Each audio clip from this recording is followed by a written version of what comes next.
तुमचं बालपण असं तोंडामध्ये वस्तू, बोट किंवा हात टाकतं का? तर घाबरू नका. हे अगदी नॉर्मल आहे. Welcome to baby behaviour series part 2.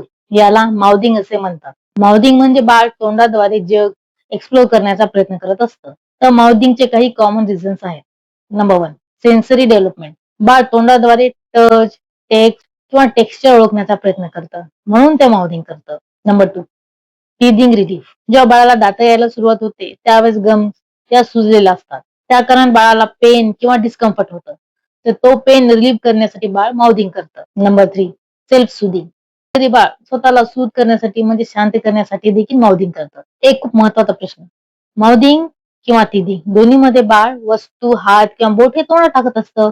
मग ओळखायचं कसं की बाळाला माउथिंग चालू आहे की टीथिंग?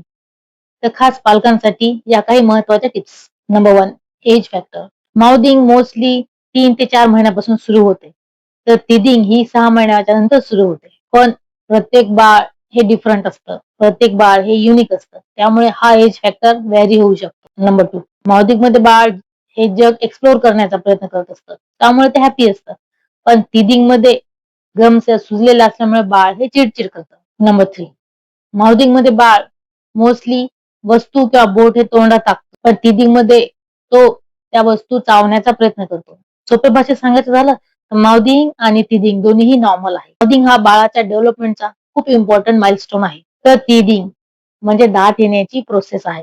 त्यामध्ये गम सुजलेला असल्यामुळे बाळ ते चिडचिड करणं स्वाभाविक आहे. पण लक्षात ठेवा, माउथिंग असो की टीथिंग दोन्हीमध्येही बाळाने तोंडात अस्वच्छ किंवा घाणेरड्या वस्तू घालू नये याची दक्षता घ्या. आणि स्मॉल टॉईज किंवा अनसेफ टॉईज बाळाच्या जवळ ठेवू नका किंवा बाळाला देऊ नका. कारण त्यामुळे चोकिंगचा रिस्क वाढतो. होपफुली ही माहिती सर्वांना उपयोगी पडेल. तर हा व्हिडिओ सेव्ह करा आणि सर्व पालकांपर्यंत शेअर करा. तुम्हाला माउथिंग आणि टीथिंगचा डिफरन्स समजलाच असेल तर मला कमेंटमध्ये नक्की सांगा की सध्या तुमचं बाळ हे माउथिंग फेज मध्ये आहे की टीथिंग फेज मध्ये आहे. आणि बाळासाठी सेफ टॉईज ची लिस्ट पाहिजे असेल तर कमेंट करा टॉईज. आणि या सिरीजचा नेक्स्ट पार्ट पाहण्यासाठी मला फॉलो करा.